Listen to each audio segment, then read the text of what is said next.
Good evening and welcome to Active Citizens Parliament. My name is Sharon Enemchuku and I bring you a fresh face on today's show. Joining me for the very first time is our political analyst in person of Ms. Chiamaka Ilora. Good evening, Ma. How are you doing? Good evening. I'm doing well. Welcome to the family. Thank you so much. Nice to have you here. Joining me as usual is the usual face, you know, Ifoma Oji. It's a new face. Yeah, it's an everyday new face. Introduction. All right, sorry, let me reintroduce you. Thank Joining you. me today, as usual, is the ever beautiful, splendid, gorgeous, radiating beauty that is Ifoma Oji. Round of applause.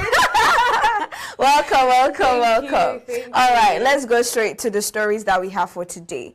In Onitsha, Soludo orders the arrest of erring security operatives of the Operation Clean and Healthy Anambra Brigade, otherwise known as Ocha Brigade, who were involved in the shooting near Emeka Plaza, Onitsha Main Market. Meanwhile, the chairman of the Independent National Electoral Commission, Professor Mahmood Yakubu, has raised concerns over the growing trend of premature political campaigns across the country, describing it as direct violation of Nigeria's electoral laws and a threat to democratic governance.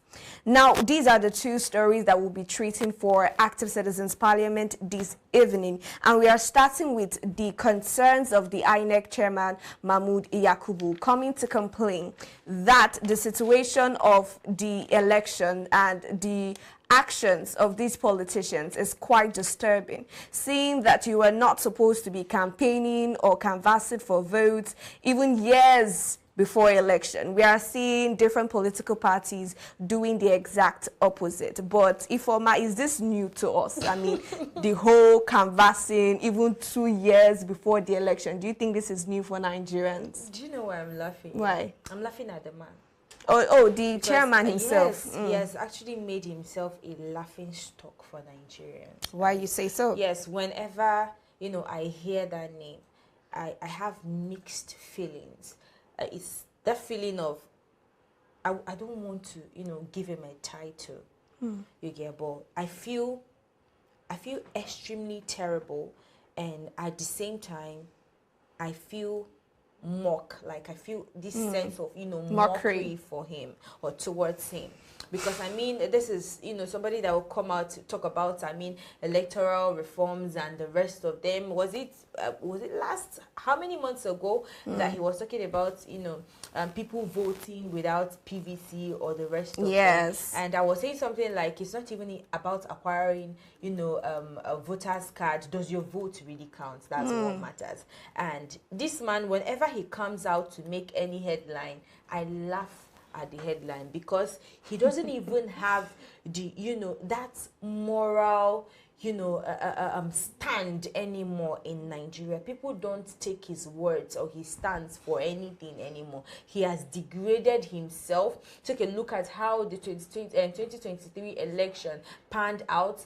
I mean, people were protesting. A lot of things went haywire. A lot of things went wrong during election, and this man could not do anything. Rather, he was bought to do politicians' bidding. So I am laughing at this new, headline of his with this thing. This nonsense is coming up, because I know at the end of the day there will be no enforcement. I like that you said enforcement, because I want to bring this to you, Ms. Chiamaka, because he also mentioned the fact that these actions and activities of those politicians undermine the Commission's ability to track campaign finance. That's one. As politicians, prospective candidates, and third-party agents expend large amount of money that cannot be tracked. Now, since they know this, why can't they punish the culprits? They've told us they've seen this. Why are they not enforcing punishments as they should? Okay, that's the point, because most oftentimes people should learn from enforcement.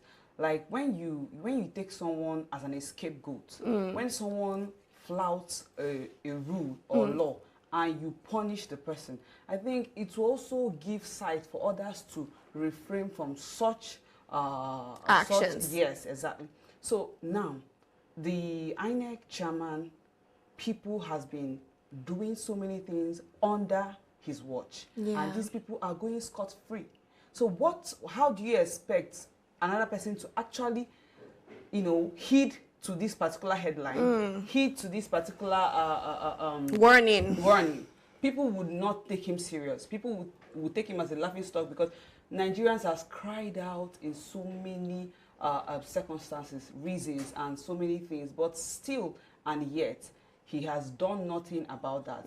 And the way our the electoral process is going, it's so bad that they don't even regulate what is needed to be regulated. But now he's trying to put the blame on the citizen, or what? First of all, you have to regulate, give punishment to when people flout the law, regardless of who.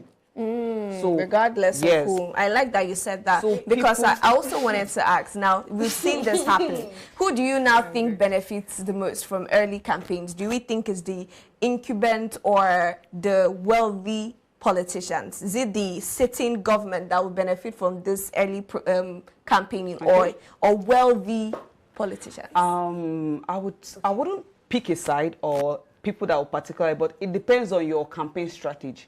So even as a wealthy person, there's a way you put yourself out there. You might not even be saying anything about your ambition.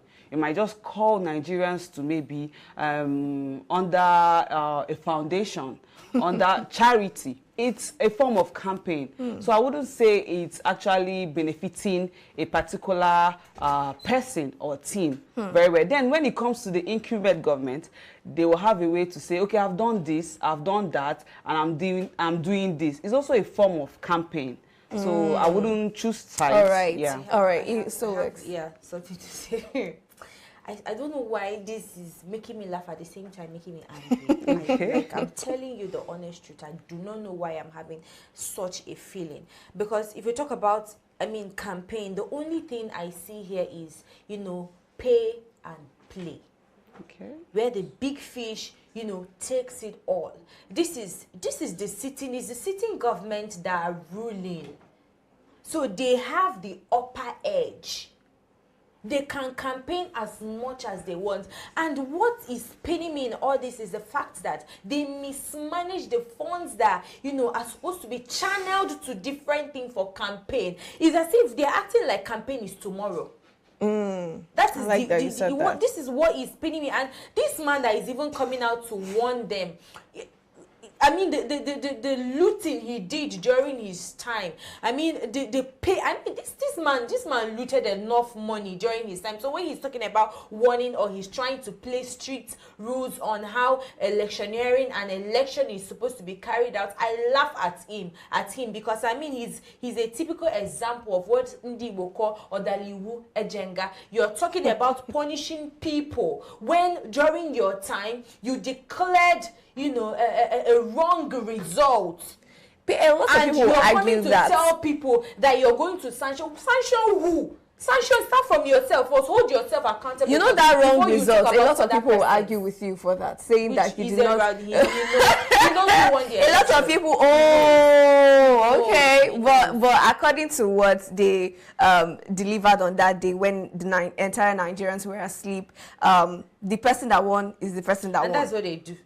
Yes. All right. They wait for that point whereby Nigerians will sleep. Maybe around that kind, 2 or 3, they'll release the news. By that time, you can't do anything. Where will you protest? If the results are out, is that the results are out. You can't do anything about it. Okay. And it's very bad. That man.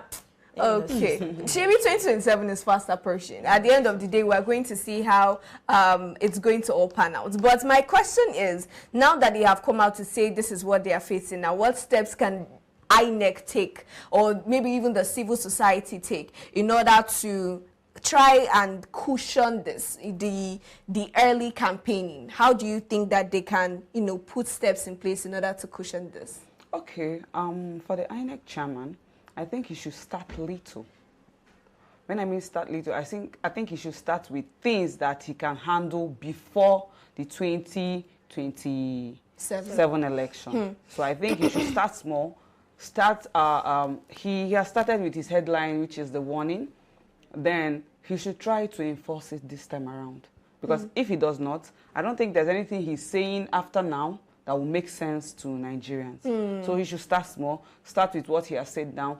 Anybody that campaigns without the...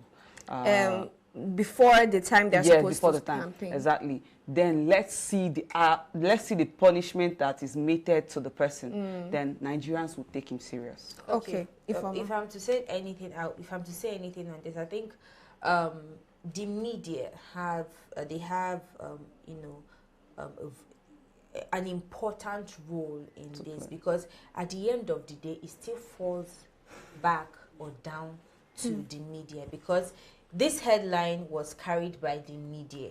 They reported the headline. So I think the headline should refrain, I said the media should refrain from, advertising these people, or, accepting any form of advertisement from, this set of persons. That's what I have to say. Right. And then not just that, I think apart from the media, I think they should equally be maybe underground watchdog, people that will be surveying, or people that will be in charge of making sure that not just INEC but the media don't go against this.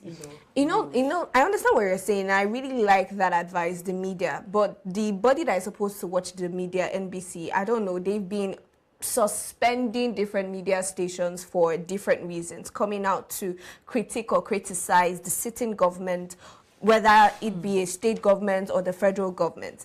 Now, with what we are seeing with the early campaigns that we've already started to see and the little hints here and there, do we think this is going to help give voters, that's Nigerians, enough time to prepare themselves for the election come 2027?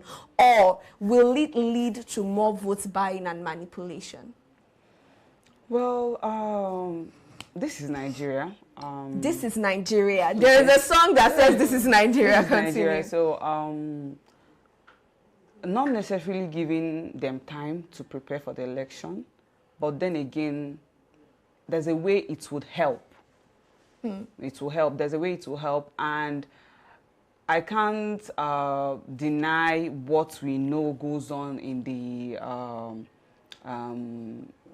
polling units and all that.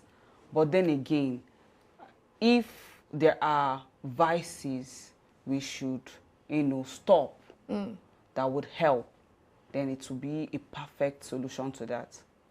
All right. Now, do you also think that maybe sending the defaulters of this rule, do you think sending them to court would be a welcome idea? Okay. Sending them to court. Yeah. Nigeria here. Yeah. Does the judicial system work?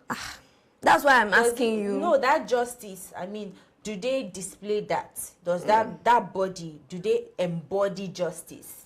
Do they fight against injustice? They don't.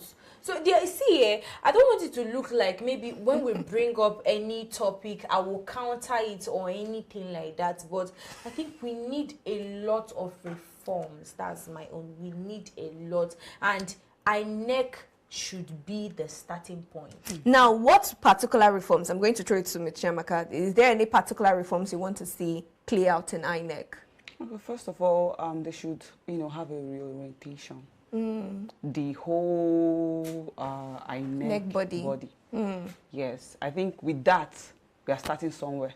And at the same time, like you said before, the INEC chairman also taking responsibility. Yes, it's a very big step. To serve some jail time. No, apart from INEC chairman, I think another group of people that should also take responsibility for this are political parties, because all these candidates are coming from political parties. Yeah. So what are the political parties chairman doing to kind of make sure that they don't flout these rules? So I also think, I don't know if you are buying that as well, but political party chairmen should put their candidates in check. See, let me tell you, every man is a political animal. Every man is a political animal in the sense that they will still act as that animal that they are, because at the end of the day they will still come to this INEC chairman or the INEC officials. They will still drop billions of naira for them or millions of naira, and the whole ball lies on INEC court. Will you accept the money or will you reject the money? They accept the money and do their biddings. So I think the whole thing is starting from INEC. So you don't think that before they get to INEC, it starts with the political parties? No, I think it starts from INEC. But because by the time INEC stops collecting their money, these people will stop offering money to INEC now. So, Ms. Chamaka, do you think the same thing? As planned? Okay, for me, I think it should start with the INEC.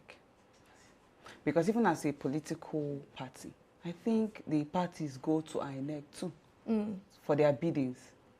So I think the reform should start from INEC, then from INEC down to the party, then the party chairman.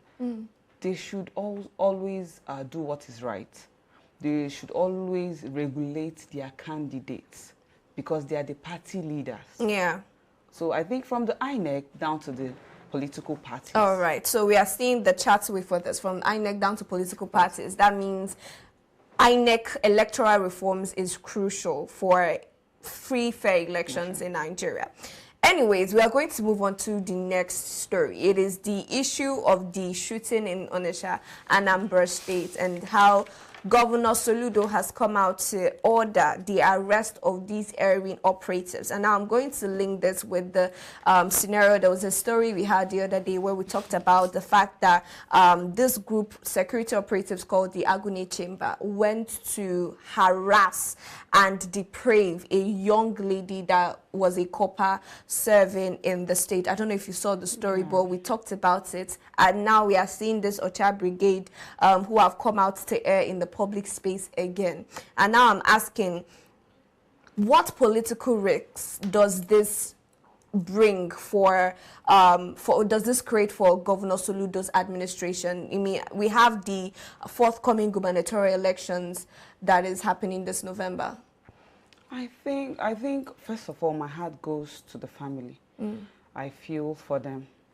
It's not easy to leave your home to get daily bread and you're not back. So for the political ambition, I think for the political ambition, it's going to shake it a little. It's going to shake it a little. It's going to shake the citizens of Anambra.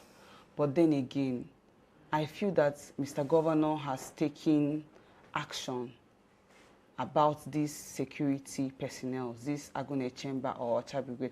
I think he has taken action. I think he ordered the arrest of those people that...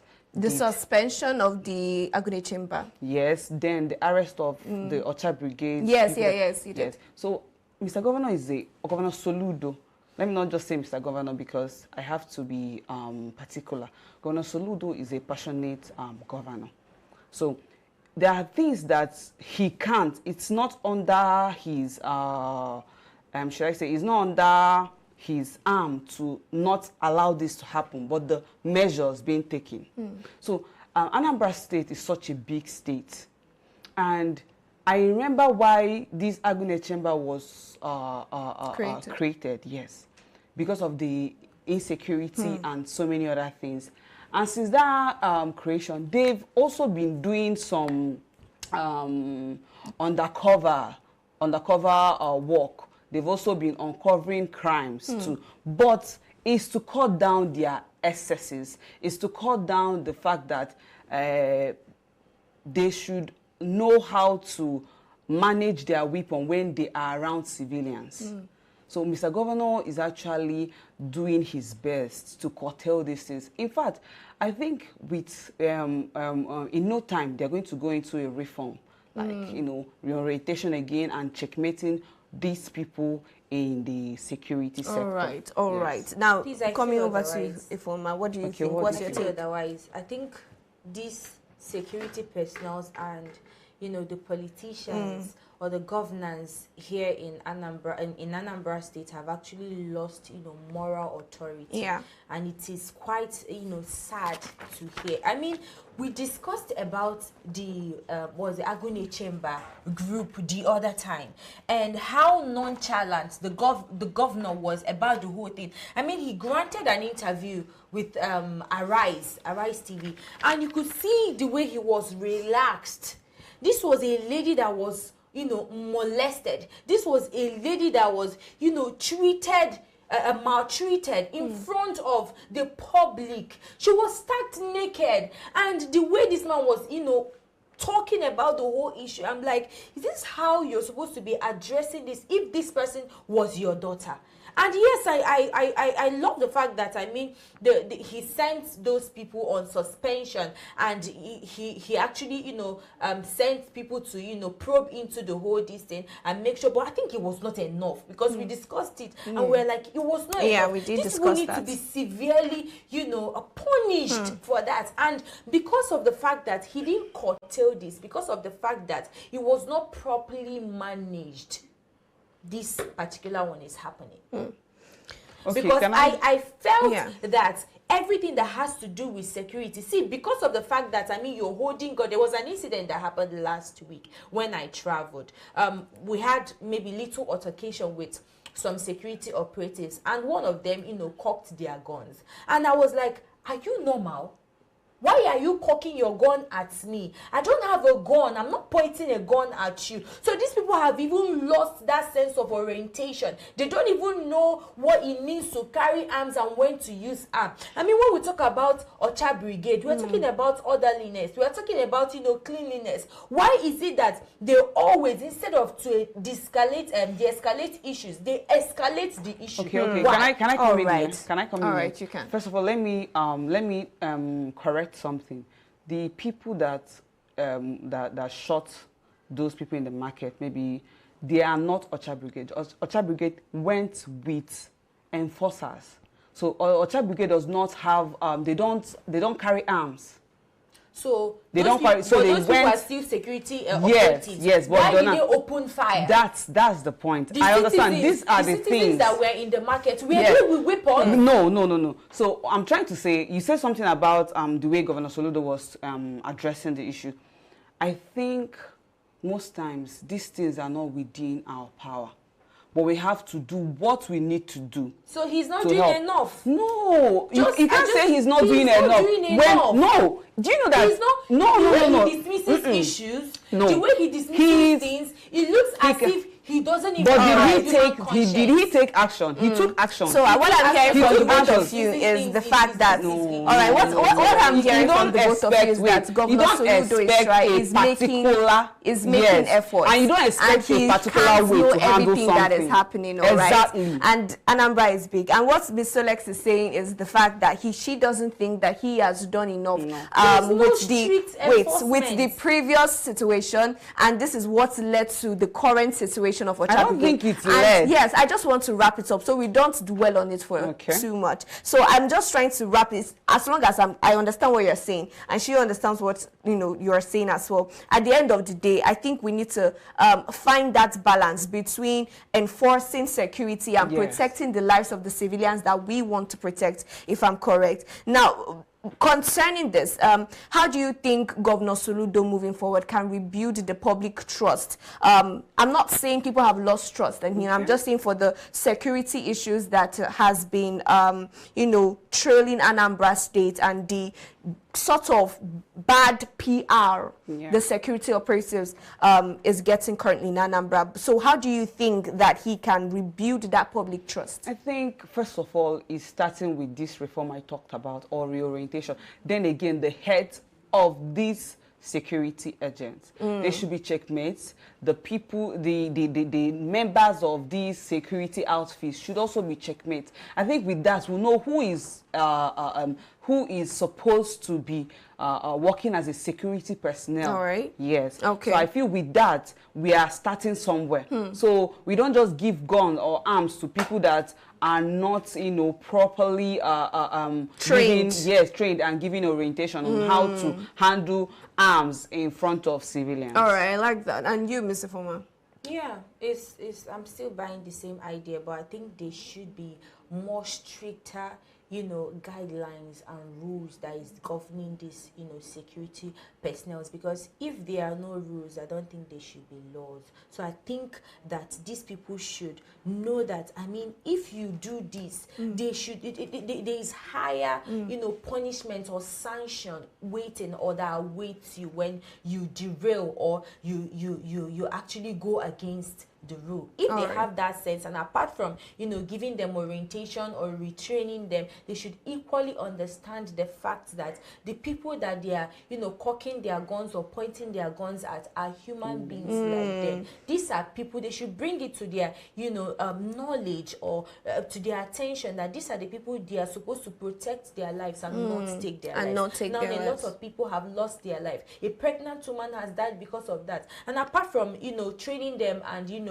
doing other things, I think the family of these people, my heart, I mean, goes out to them. I commiserate with them, but at the same time, I think that these people should be punished. Apart from that, the families of these people should be duly compensated. That is how I feel like, I mean, they should regain, or they would regain the public's trust or confidence. All right, and I hope that they follow through and they reach their families, because we've heard also that he has sent given an order that these people should be treated. Those that were injured in the shootout should be taken to the hospitals and whatnot. But it should also extend to the families of these people, so that these security operatives know that when you do this, you are also affecting the families of these individuals and people of Anambra State. Anyways, thank you so much for doing this with us, Ms. Chiamaka Ilora. It was a great conversation. Thank you. I had a good time of too. Course. and of course, Ifoma Oji, thank you again, as usual.